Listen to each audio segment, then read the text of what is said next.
Welcome to the Greats with Colton and Doc. Today we're going to get started with Homer's Odyssey.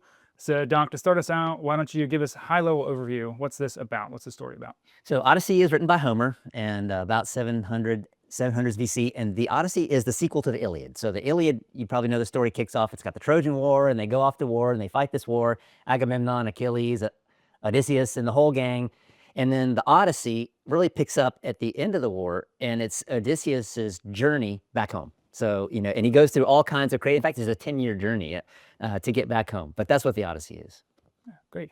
Awesome. And then maybe we can talk a little bit about why it was composed. What was the, as far as we can tell, what was the impetus behind writing this? And, this is the real genius of Homer, because Homer is right in between essentially the ancient world and the classical world. And so the classical world was beginning to take shape out of all the random barbarian tribes, and all of a sudden now we're having this thing take shape called Greece with Sparta and Athens and all these, they're trying to understand a national identity. And so the reason why Homer is so important and critical to world literature is he is the first writer to begin to compile essentially a national history of a nation and give us our roots as we go forward. And so he was doing this by creating this parable, if you will, this story, this myth of Odysseus, and he was trying to say, who are Greeks? Who are we? And where do we belong in the cosmos? So he, instead of sort of writing it as sort of a teaching element, like, say, Hesiod did, he wrote the Theogony at the same time as Homer, which is a theology. Homer is writing this as a parable, a story, and bringing in virtues that he thinks Greeks are this way, and this is who we are, and this is how we act. And he does it with a story as opposed to, say, just simple lecture or pedagogy. Yeah, I think it's interesting too how it comes to be used as comes to be a central part of the education in Yes. classical Greek. Yes. With Yes. kind of this acknowledgement that if you're teaching, pedagogy isn't always the best way. That's right. For young people. Well, stories are ancient for their value, aren't they? There are many ancient stories. You've got the Gilgamesh epic, and these many ancient epics that are stories that tell and that teach through story. And even most of our Bible is story. And you look at our Old Testaments and how much is just absolute narrative. And so we are used to learning through stories. If you've ever read Job, you see how much we learn through this story. And I love it how when somebody asks Jesus, okay, a lawyer question, if I have to love my neighbor, who is my neighbor, right? So I'm going to try to define my neighbor out of the picture.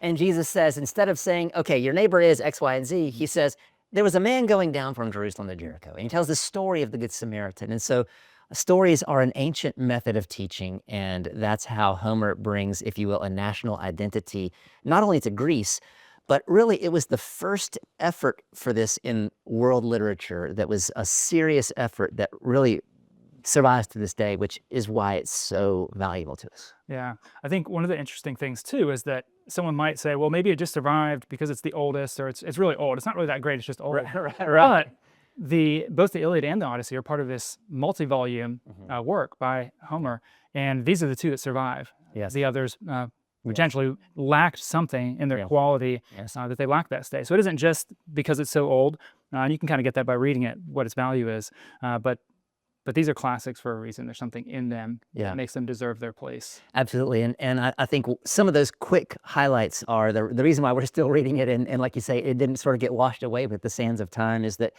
it's so comprehensive. It catalogs the gods. It covers all the major human, it's just the human struggles. The ancient struggles of man versus the gods, man versus nature, man versus himself, man versus man. And all of these conflicts are highlighted at various points and given real, if you will, airtime in Homer to wrestle with it, and not just the answers, but the process.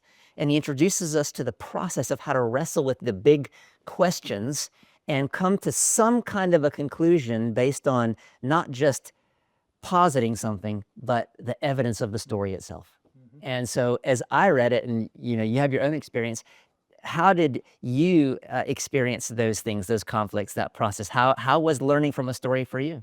Yeah, so one of the things that strikes me from it is how familiar it is in time. So it reminds me of something which is the stability of human nature. I mean, this is a book that is very old, right? 2,500 plus years old. and yet it's still so familiar. Yeah. You're not reading it like, oh wow, this is so strange. I can't relate to this at all. Exactly. So much of it. There are some features of it that strike you that way, which are instructive in a different way. But the familiarity of it, the accessibility of it, this isn't something that's particularly difficult to read or understand. It's part of the beauty of a story is that anyone can really read it. And obviously there's a lot of depth there, so you can read it over and over and get to new layers of depth. But that familiarity and the way in which it speaks to a lot of the same things we're talking about today. Absolutely, and I think you put your finger on something very important, Colton, that, while the sciences progress, while technology progresses, the humanities do not. Like philosophy is philosophy, thoughts are thoughts, and we think about the past as being rudimentary or barbarian, and perhaps in the way that they arrange transport, chariots or rafts or whatever, yes. But in the way that they thought, not at all. I mean, in fact, they were very sophisticated in their thinking. And in fact, it could be the reverse. I mean, there's nothing that can say that they were sophisticated in their thought and we're barbarian now. And so for the humanities, it doesn't progress in the same way. And so I think as a modern human, you can open Plato or Aristotle or go back all the way to Homer and find something very relatable. So that was encouraging to me. And you're right. All these things, these struggles, these wrestlings are there, and they are immediately understandable. And with a different dress, same story. Yeah, makes me think of Lewis's famous chronological snobbery. Yes. This idea that just because it's old, it's somehow outdated or irrelevant. I think that's maybe part of the harm. Science, with all of its success, has caused us to look at everything through that lens, to judge the humanities by the standards of science. That's right. And ends up making us get things backwards. Absolutely. And I love Lewis's quote, because you can also, you can be in the ditch of because it's old, it's bad, but you can jump in the other ditch and because it's old, it's good and everything new is bad. Yeah. And so what we're trying to do is get in the middle of the messy middle of that road and say it's neither good nor bad because it's old or new. Let's evaluate it on its own terms and just see. And bring together the whole conversation all the way from the ancient world to now, and put everybody at the same table, and may the best man win. Yeah. One thing that's interesting is to think of it as a conversation, but also now as somebody later, you can bring into conversation people who weren't having a conversation. So right. Maybe talk a little bit about what was going on in the biblical world, so to speak. Yes. At the same time as Homer was writing. Absolutely. So Homer's living 700s, 800s BC. It's hard to know exactly. We're almost certain about that based on historical facts. The earliest fragments actually in the Greek that we have of Homer's Odyssey really only date to the 200s. So we're talking about a 500-year gap from the earliest fragments of the writing of it. But based on what other people said, Plato already thought that that Homer was old by the time he came, and he took Homer as a historical figure. So we'll go with that for now. And assuming that these things are true, and in the biblical world, you're looking at the 700s BC, a very active time. So the Assyrian Empire is dominating the ancient world at the time. And then you have prophets writing that are biblical prophets. So you have the famous verse from Micah, for example, Micah 6:8. He has shown you, a man, what is good and what does the Lord require of you, but to do justly, to love mercy, and to walk humbly with your God. So you have the prophet Micah writing to the northern kingdom, because the northern kingdom has gone apostate, and he's saying, look, you're doing all this religious stuff, but you're forgetting the heart of it. And so Micah tries to turn the hearts of the people to God rather than just the trappings of religion. And you have Amos writing about justice. You have Hosea writing also about mercy and justice. Isaiah is alive. So these are all prophets that are writing alive and dealing with Israel and the troubles of the ancient world at the same time as Homer is writing about these same issues of justice and mercy and the gods. So there's a lot of overlap in their thinking. Probably not so much influence, but definitely a part of the same world. Yeah. Yeah, maybe later we can get into kind of comparing, contrasting some of the absolutely. Biblical world.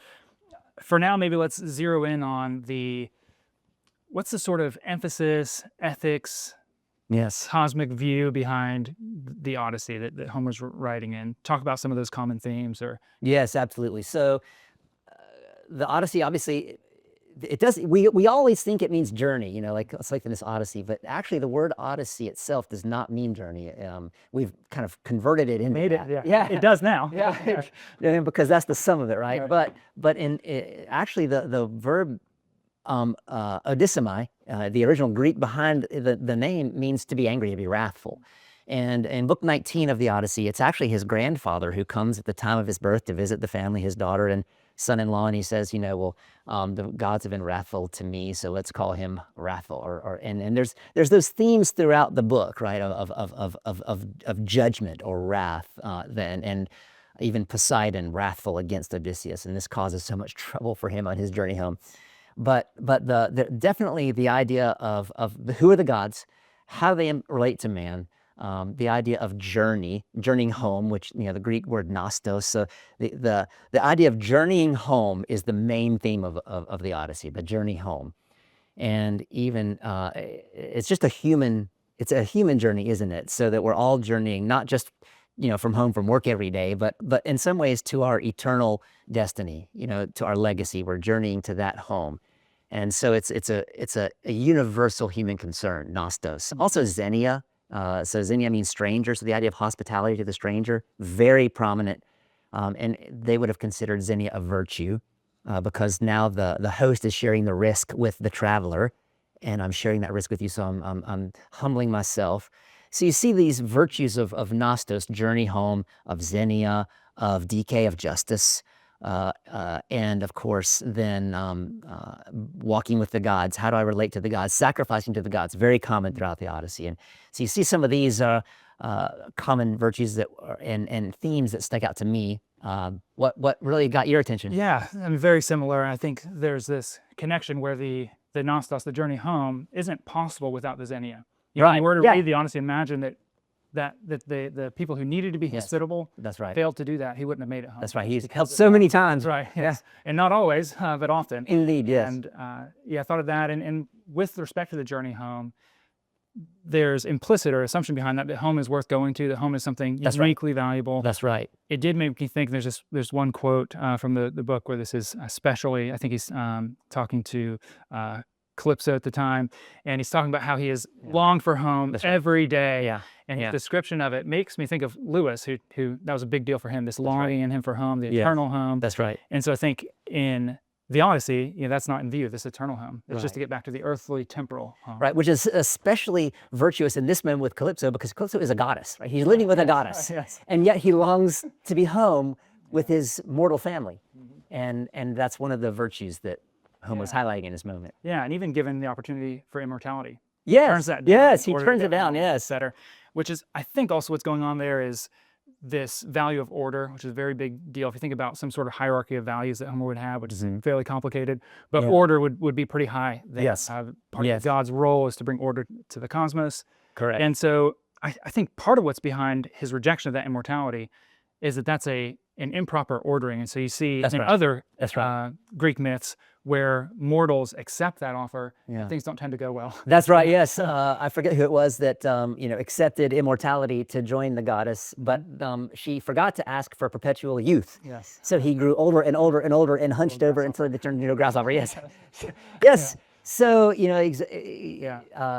can see that there's this idea that when we misplace our order, when we get things out of order, we revert to a type of chaos, which is the world they're trying to bring order to, and bring order to the chaos, and almost like echoes of Genesis 1, where there was literally sort of this primordial creation, and then God imposes, if you will, creates an order out of the chaos, and that's what Homer is seeking, and that's what Odysseus is seeking. It's putting his life back into order. Yeah. So you mentioned earlier how it speaks to the relationship between the man and the gods, and man and himself. Yeah. Maybe let's dive into that a little bit more, some more details on, you can pick any one of those, man's relation to the gods or to other man or to himself. Absolutely. So all of the above. Gosh, where to begin? Yeah, that's slightly like I think let's start with man with the gods, because interesting that in Homer, the gods are this. Homer would argue that obviously that man was a creation of the gods, and that we reflect in some ways the pantheon of, but what as you look back on it from the clarity of centuries, it seems to me more that Homer created gods in the image of man, and there's so many. They're petty. They fight. They disagree. They war. And that's kind of like us. And so it's interesting, this pantheon of gods that he creates, and he's doing this alongside of Hesiod, trying to figure out who are the gods and who is man and how do we relate. And so, and even Plato, only 400, 500 years after Homer, calls him out on this. So Plato does not appreciate Homer's pantheon. But I do, what I do take away from Homer, and I think is helpful and instructive, is to see that he very much believes in he's not a materialist. He very much believes in the supernatural world, and he very much believes in the impact of the supernatural and the unseen on the scene. Many things that happen in the scene happen in collaboration with, and in fact, because of the intervention of divine powers. And there is a trend in our world today, essentially, to completely dismiss that as, again, barbarian mysticism. You believe in these things you can't see that act on the world that we see. But most of the world, for most of history, and even today, still believes this. And I love how he creates those interactions. I don't know if you had any of those in particular interactions in mind and that stuck out to you as particularly interesting or instructive. Yeah, it's one of the things that it can be sometimes almost frustrating reading it, because it's hard not to approach it as a theist, right, who believes in one good omnipotent God. Right. And so you have these gods that have conflicting aims that are making Odysseus' life so difficult. Athena, who's there to continually there to help him, maybe sometimes doing almost too much for him, and then you have the other gods who are like Poseidon, who's very angry with him and trying to stop him from getting home. But remarkably, Poseidon himself, even in spite of the fact that he throws so many barriers in Odysseus' way, at the same time, he himself submits to the fates, right? And he understands that Odysseus has a certain fate to go on. And it's like there's a lesser gods, some, as you said, Athena, who are helping Odysseus, and others like Poseidon who are hindering Odysseus. But at the end of the day, both of the lesser gods submit to a greater power. And to me, like you say, I'm trying to kind of back out of it and come to it on its own terms, but it's hard not to see, okay, we have these, in some ways, angels and demons that are helpful or unhelpful to the modern world. But at the same time, there is a sovereign power guiding this in a certain direction that is unmovable, that is going to happen. And so that idea of fate in Homer that is unchangeable, the question that leaves us is, where does it come from, and why is it immovable? Why is it that neither Poseidon nor Athena can change his fate? They can only sort of, negotiate it along the way. Yes. Yeah, they can change the activity on the ship, but not where it's going. Yeah, exactly. Yeah, metaphorically. Yeah, I thought of that as well. But he leaves a lot of these questions unanswered. I mean, there are the fates, right? The three fates that were born in a part of the pantheon, to Zeus and Kronos. But at the same time, there are many things that he's exploring it with the story, and he doesn't say, therefore the fates do this. We just see it happen and unfold, and so we have to sort of make our own conclusions. But it is fascinating, this idea of fate versus free will. And there are no doubt that there are many elements of free will, and Odysseus makes free choices. But at the end of the day, it is a divine, moderns would say a divine providence. The ancients would say a divine fate that guides him in the end.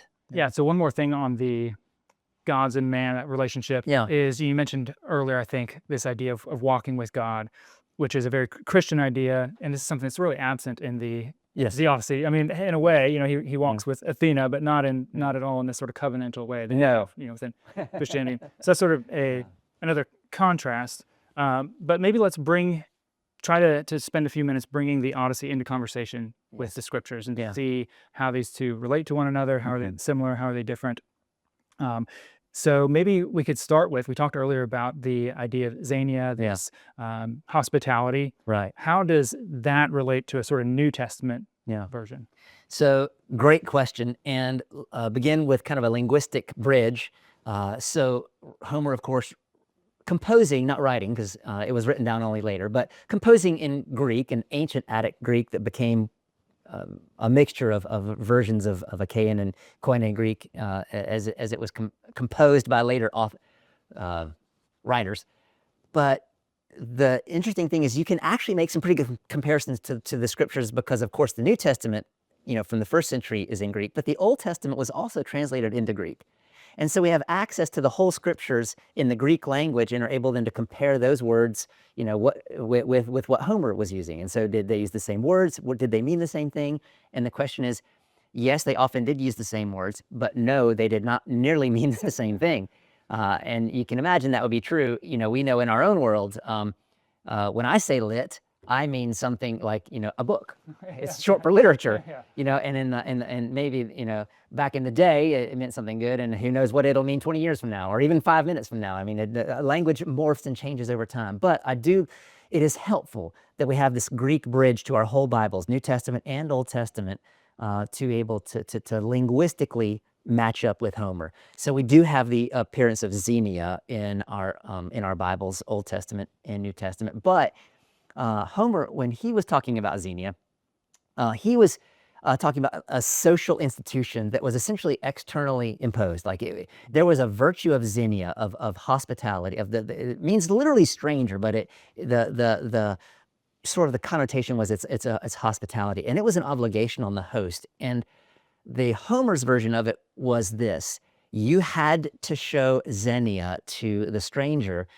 because it was essentially demanded by the gods to share the risk of the stranger who is traveling and needs aid. And so you share their risk by inviting them in. And Homer talks about it continually. They would have them, before they would ask their name, before they would ask where they were come from, who they were, they would invite them in, feed them, clothe them, bathe them, do it, the whole thing. And then, seat of honor at the banquet. And then, who are you?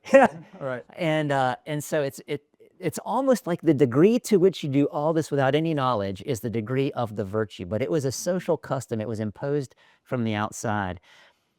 And as it morphs into Plato, and so we're now halfway to the New Testament, Xenia becomes something that is a little more abstract.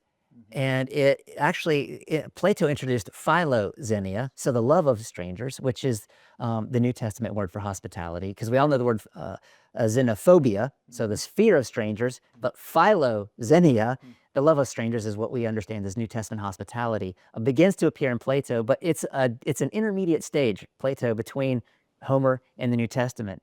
And so when Homer understands it as a social duty imposed by the gods, and they will punish you if you don't.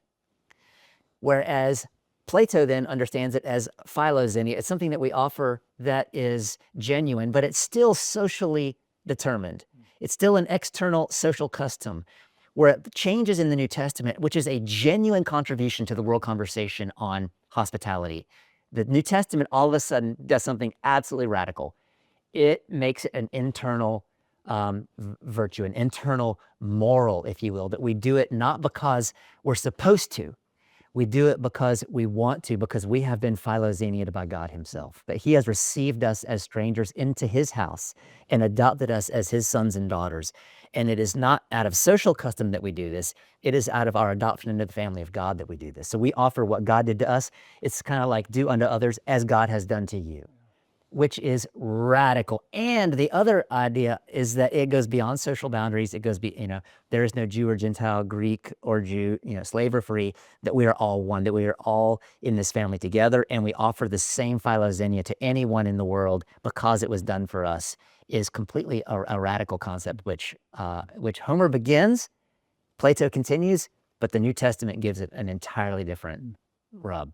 Yeah. Thoughts on that? Yeah, it's a great example of that conversation unfolding, right? Yeah. How things have built on. Christianity doesn't necessarily have this idea that's completely foreign and new to the culture that it's born in, but it takes something and sort of repurposes it or sheds new light on it, in particular by changing out the motivation fundamentally. Yes. So rather than, in some sense, both of them are oriented by this fear of God. Right. That's right. Respect, a reverence, love, even particularly in the Christian world, for God. Yes. But with for the Greeks, there is no, well, the gods have, we were strangers to the gods that adopted us. You were sort of like that. It's a beautiful, Yes. beautiful reason to treat others that way. Yeah. And the erasure of the distinctions between people, which are preserved in the Greek world. That's right. I did find it really interesting reading the Odyssey that when somebody comes, they do, as you mentioned earlier, they go through all the stuff, and then they say, "Tell us who you are." Right. Right. Let's do all. Let's eat together. Let's drink, and then we're done. You can tell us who we are, which does, in a way, orders things differently even from our current society, as influenced by Christianity as it is. So if somebody shows up to your house, the first thing you want to know is, who are you? Right. What do you want? Right. Right. And then if you pass the right things, you may be able to come in and eat. Right. So I thought that was interesting. Not that I'm tomorrow going to start letting Right. people in my house, but Yes. that struck me as different. Yeah. Yeah. And to see that as a virtue, again, sharing the risk with the wanderer, if you will. And it was common. I mean, in the ancient world, I mean, we all know that there was no room for Jesus or Mary and Joseph in the end. There was the concept of places to stay, but it was not as prevalent today. So I mean, they didn't have this vast network of B&Bs and whatever. I mean, so travelers were largely dependent on the generosity of local folk to take them in and to aid them. So it was a much more common occurrence in the ancient world to find strangers on the way, which could be a life and death issue because you couldn't pack snacks for 2 weeks, right? I mean, you had to rely on food and drink and sustenance from local people. And so therefore it's interesting that humanity, as evidenced by all of the writers, New Testament, Plato and Homer, understands that we have this mutual responsibility to one another as humans. And the question is, what is it and why is it? Yeah. Why do we have it? And for Homer, it was so the gods don't judge you.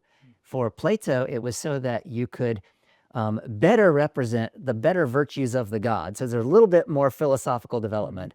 But for Christianity, it was a heart issue. It was to do to others how God has treated us and welcomed us. So you see that I feel like a clarity coming into view as it moves towards the Christian world. Yeah, great. Yep, I think a similar thing happens with the fear of the gods is Eusebia, the Greek. Yes. Homer doesn't use the Greek Eusebia or a form of it because that's more abstract. That's something that comes out later with Plato. But the idea is there, this idea that we should reverence the gods, but then it becomes a little bit more abstract, gets in a way a little bit improved, I could say, by later more philosophical Greek thinkers. Yeah. But the Christian view, and including the ancient Jewish view, has in it, there's this fear of God, and that phrase from the Old Testament in the Septuagint, the Greek translation of the Old Testament. Right. That's what often what we hear fear of God is. Eusebia. Has this component of it, which is love that goes with it. There's a reverence. There is a legitimate fear of the one who is almighty and all powerful. That's right. I think about Aslan with C.S. Lewis. Right. Yes. He's dangerous, right? He's good, but he's not safe. Yeah, he's not safe, but he's good. So but you can just see that difference. You can kind of see as you pan from sort of Homer to Plato to Christian theology. Yeah. I think it's like this, almost a picture like this funnel just getting bigger and better. Yeah. As it moves. Yeah. It reminds me of the parable. So when the blind man comes to Jesus and Jesus puts his hands on him and prays for him and says, "Now do you see?" And he opens his eyes and he says, "I see men as trees." And so he prays for him again, and now he says, "I see clearly." And I feel like there's so much of world literature and world philosophy that sees men as trees, right? Well, I can tell there's stuff out there, but I can't quite bring it into focus. And I feel like that's the direction that the revelation of the scriptures gives to us through the Old Testament, and then peaking, if you will, in the New Testament, bringing full clarity in the full revelation of God in the person of the Son, who is the full radiance, if you will, of the glory of God. And so we see this, as you say, I like this funnel, which sort of brings us into a broader and broader picture of reality, also into a clearer and clearer focus of these things. So fear of the gods for Homer would be very much a fear, and that's it. Yes. Like if I step out of line, they're going to do something, and you see actually, constant appeasement. It's constant appeasement. Like I don't bring a sacrifice because I'm grateful. I bring a sacrifice so I can avoid some horrible thing. Yeah, and that's a big change. I mean, it's a change from something that's ultimately fundamentally selfishly oriented. I'm afraid I'm going to get zapped if I don't do the right. Yes. Which is maybe how some Christians live. That has not gone away. Right. It hasn't gone away. Yeah, I wish it would, but But in true good Christian theology, it is gratitude plays such a central role. We love because God has loved us. That's right. Yeah. That's right. Yes. And so, why are we here? We are here to, to know God, and really, to love Him back, and then to love one another in His name. Jesus boiled it down so beautifully, didn't He? In the two great commands: love the Lord your God and love your neighbors yourself. And it kind of comes down to those two things. And what a radical view of our human existence, that we interact with the gods this way. And when Jesus says, love the Lord your God, it really means love Him back, because we love Him because He first loved us, right? And so we're loving Him back and loving others in His name. So we're not doing anything for God or for others that He has not first done for us. So we're literally following His lead in this. And that is a huge difference between Homer and our New Testament, for sure. As you read it, were there any quotes or other themes that made you think of biblical texts, either from similar eras or anywhere in New or Old Testament? Yeah, I could go through a bunch of those. There's quite a few. But I just for fun, let's pick a few. Let's see here. One thing that comes up in Homer, and this is really more just kind of one of the funner elements, if you will. It's not serious. Like, I don't think the Bible is quoting Homer or Homer quoting the Bible, but they share this, again, this world that they live in as humans. And the biblical authors weren't just biblical authors. They were humans in the world too, just like Homer. And so I love it. Like, one of the things that he says here, whenever they would beseech or beg somebody for something, they would grab the knees, right? So that's what they would talk about. Homer says, they would grab the knees. And there's this funny scene at one point where Odysseus has this kind of big frond he's covering his nakedness with as he washed up on shore without anything. And these girls come by and he wants to beg them for something, but he doesn't want to let go of the frond. He's not sure what to do, And so he chooses to hold on, thank heaven, like, please, Homer, don't fail me now. But that's to grab the knees, and there's an example of that here. Howbeit these things surely lie on the knees of the gods, because the knees were considered the power of a human. That's why you would grab the knees. Would you lend me your power? And the knees are the strength of the warrior, right, or the strength of the runner. And so there's a quote in Job in 3:12 where Job talks about his knees failed, or knees, and you can see this strength in the knees being just a shared concept between the two of them.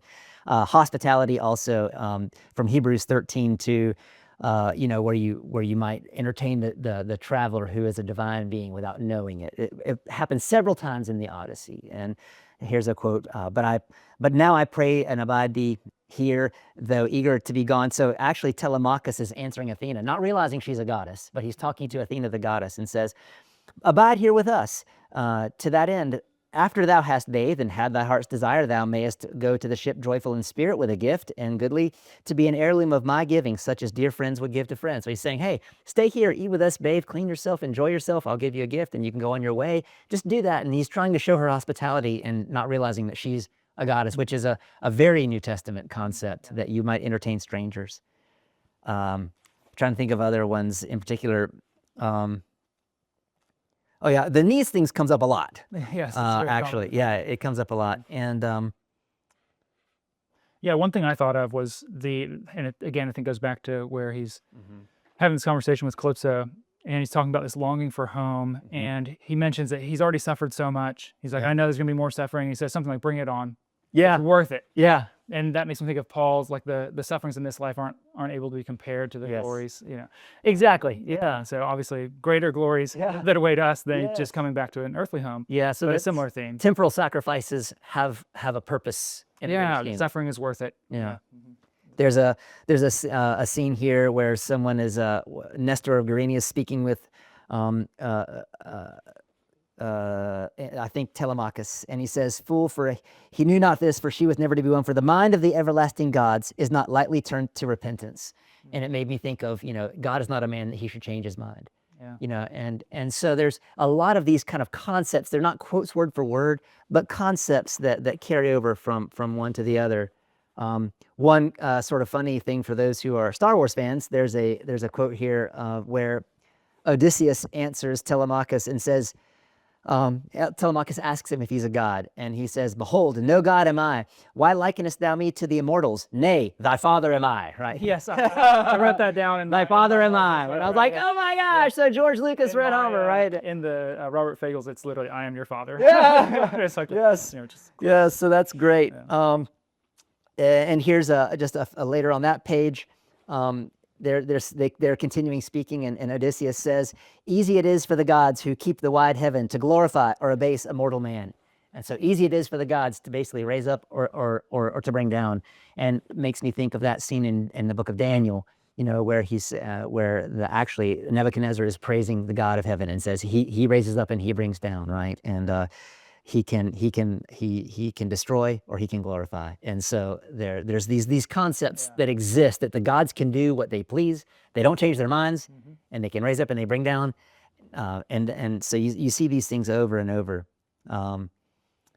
I love it. There's a scene later where Athena stands by Odysseus and moves him to go around. It says, "Moved him to go gathering morsels of bread among the wooers and learn which were righteous and the unjust." And so here's Odysseus is disguised as a beggar, and Athena moves him to go move around the wooers in his house to see who is righteous and who is not. And it makes me think of our New Testament in Matthew when he says, "When did I see you and treat you poorly or well?" And he says, "Well, I was, the least of these. Yeah.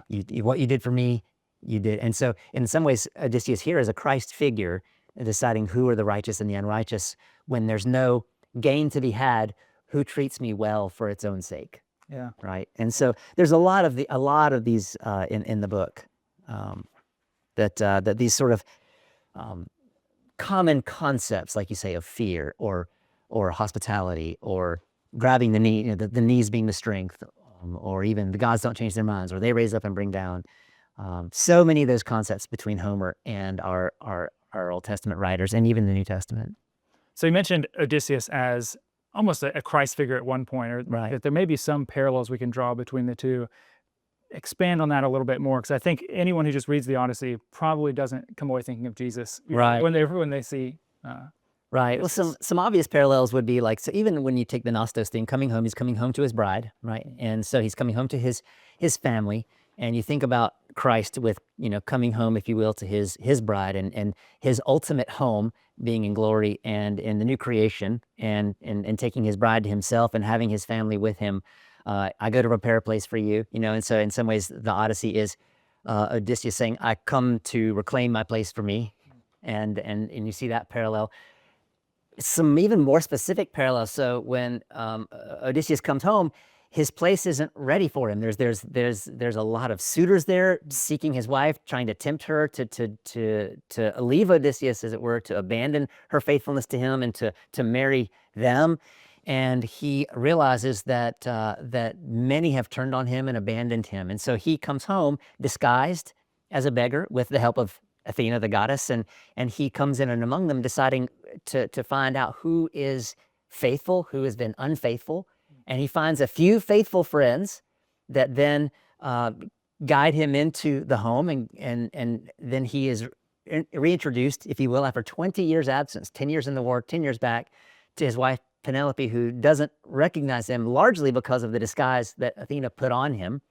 And then he does the work to figure out who is faithful, who is unfaithful. And then in the end, when he brings judgment, he literally brings judgment. He slaughters everyone, pulls a few faithful aside, tucks them away, and then slaughters everyone else. And even those who come for vengeance, slaughters one of them and sends them home empty-handed.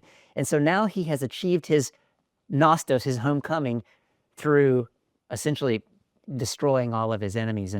And when you see the advent of Christ, you see the coming of Christ when he is born as a lowly person. He's born in, as it were, a disguise. He is born as a lowly person, and he comes into the world and as a Jewish carpenter's son, a nobody. And even Odysseus at one point with the Cyclops names himself Nobody, which sadly he throws out his name later, and that gets him into trouble. But Jesus comes in as a true nobody and is only recognized by a few people, his greatness as God, and even by the thief on the cross. "When you come into your kingdom, remember me." And so you see these folks, these few who recognize him for who he is. And then he brings salvation, not through destroying everyone, but actually destroying himself. He gives himself for the sake of those who hate him, so that they can then be a part of his family, not removed from his family. And so this epic hero of Odysseus, who comes to destroy and clean house so he can have his rightful place, in many ways is the opposite of what Christ does. He comes to destroy himself so that all can have a place. And I love that about that contrast. Thoughts on that? It's beautiful. Yeah, I love that. So yeah, I think if you imagine it being sort of rewritten in a gospel way, it would be that he comes home, his bride, Penelope, is Israel, who's being tempted to be unfaithful. Yeah.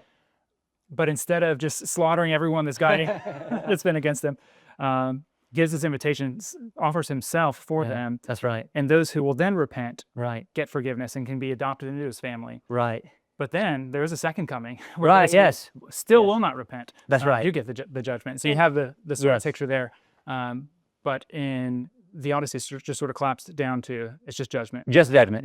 Yeah. And that was something that stood out to me in general, and thinking about the story and contrasting it certainly with the gospel or Christian ideas, was just the lack of mercy. Yes. And the lack of forgiveness. There's at no point in the Odyssey is forgiveness That's right. a theme, or does it even? Sure, if the word appears, yes. It doesn't, right? There's no occurrence of it. And then even mercy, you mentioned there's a couple of people that Odysseus spares. I think because Telemachus says, "Hey, come." He pleads for them. Yeah. But those people, they're not spared out of mercy. They're spared because they were innocent. Right. Because they were actually, they really weren't guilty, right. and so they get off. That's but there's no, hey, you're guilty, and I'll give you forgiveness or repentance. Yeah. Yeah. Yeah. And so to see Christ come and in both texts, right, in both stories, there's a realization that the price must be paid, that there has been a transgression of some kind of natural law that exists outside of us, and that law has to be satisfied with a penalty, and it has to be life for life. And so the way Odysseus handles that is he takes all their lives, right? And the way Christ handles it is he takes his own, and he says, I will give myself in your place. And then he offers grace to those who will receive it. And so, as you say, that is the first Advent, and that is the time that we celebrate, Christmas and Easter, the birth of Christ and the death and resurrection of Jesus. And then we await the second Advent for him to come, and when he will bring the new creation. And yes, his enemies will be destroyed, but that's why the offer is available, not to the few, not to the highbrow, not to the illiterate, not to the rich, but to all. To come all who will. And that's the beautiful message of Christianity, is that come all who will, come to this house, receive the name, adoption into the family of God, and then an eternal inheritance and glory. And Odysseus's glory is his own, but Jesus and God share their glory with us, and we now share in the radiance of God's own glory, which is incredible. And if I could write the story, is what I would do, how I'd write it. Yeah. Yeah, that's awesome. Yep. Yeah, very good. I think, just maybe one more comment on that, and then we can sort of wrap things up. I think that when I was reading towards the end, where it's coming, the judgment's coming, there's a truth to that. They were guilty, these suitors. They had really transgressed and were deserving of punishment. That's right. And so my appetite for vengeance is building up as I'm reading. I'm looking forward to when you almost want this to happen. Right. And so it's true. But the gospel adds to that goodness and beauty, the goodness of God and the beauty of the offer of salvation for any who will receive it, to everyone, like he said. And so it's sort of the full package: truth, goodness, beauty, brought together. And even back in that day, right, the ancient prophets of Israel were writing, I desire mercy, not sacrifice. And I desire the offer of pardon, and not just the giving of blood or the expiation of, I'll receive the sacrifice, but what I really want is the heart, right? And that's what comes later, but the starting point is at least the establishment that there is a natural law in the world, and that it exists outside of us, and that transgressions must be paid. How will that happen? Homer has one answer, Plato has another, the New Testament has another. And I prefer where we've landed. Yes, likewise. Yeah, awesome. So maybe now we can just give some bullet points or summary. Why does this matter? What, somebody's watched this, listened to it. What are some things we can take away? What difference does this make today for us? Right. So one sort of the low-hanging fruit, I think, is just the obvious fact that There's a philosophical divide between those who think that there is a natural law, that there's something that exists out there kind of in the world outside of us, that we don't create it, we discover it, and we respond to it and obey it or not. There's another view that takes that all laws essentially are what we call positive law. We create them. So like, road signs and so forth. We create those laws. They're not natural to the world. And the question is, are there any natural laws, or is every law, including, not just road signs, but, sexuality, identity, worship, and religion, are all of those things positive laws that we create just out of our own whatever, or are there natural laws that exist outside of us? And I think one of Homer's contributions to the world is to show that he's not just writing in 700 BC, he's collating the entire ancient world for us and codifying it so that we have access to essentially the world system of beliefs. And that's one reason why it's endured. And so he kind of gave us the fact that you can ignore natural law, but you do it to your hurt. It's there. And so I think he, in some ways, enshrines or puts a canon out there that there is a law outside of us, and they're beyond our own opinions. And we have to figure out how to make peace with it. It's one of the major contributions. Yeah. Regardless of where you land spiritually and religiously, you have to accept that something is out there and you need to deal with it. So. Yeah. You don't break the laws, they break you. Right, yes. So you can either figure out what's out there and conform yourself to it, or get broken by it. Precisely. Yeah, I think that's very insightful. And I think also just, as a man, I love the virtues he throws at us, right? So, he has courage, risk-taking, honor, right? And so you see the contrast when he goes to visit Agamemnon in the netherworld. And Agamemnon's wife had actually, when Agamemnon got home from the war, Agamemnon's wife and her lover had conspired and killed him. That's why he's there. Versus Penelope, who has resisted these suitors for so many years. And so you see this idea of a noble and a virtuous wife and a noble and a virtuous husband who are longing for each other, and they will literally set aside goddesses and set aside suitors to be reunited. So this idea that marriage is sacred, marriage is beautiful, marriage is worth protecting, is an ancient theme. Yeah, there's a really beautiful quote. I wish if I knew exactly where it was, I would read it. But where Odysseus is talking about marriage, he gives this quote about marriage, and he's talking to the princess on Phaeacia, the one they lands on, and basically he tells her he's praying that the gods would give her the greatest thing possible, which is that she would find a husband, they would create a family, and that they would be two minds together, working to be good to their friends and bad to their enemies, which is sort of Greek way of thinking about justice. But family is central, order is central. This idea that there is something transcendent. You look at the Greek culture was incredibly successful. Yeah. Even when the Romans conquered ancient Greece, in some sense, Greece conquered the Roman culture. They adopted it. Yes, Greek. They said, you're on to, we're just going to. We should really, I think that should make us question, like, what were they touching that was so stable that allowed society to, in some sense, flourish a good bit?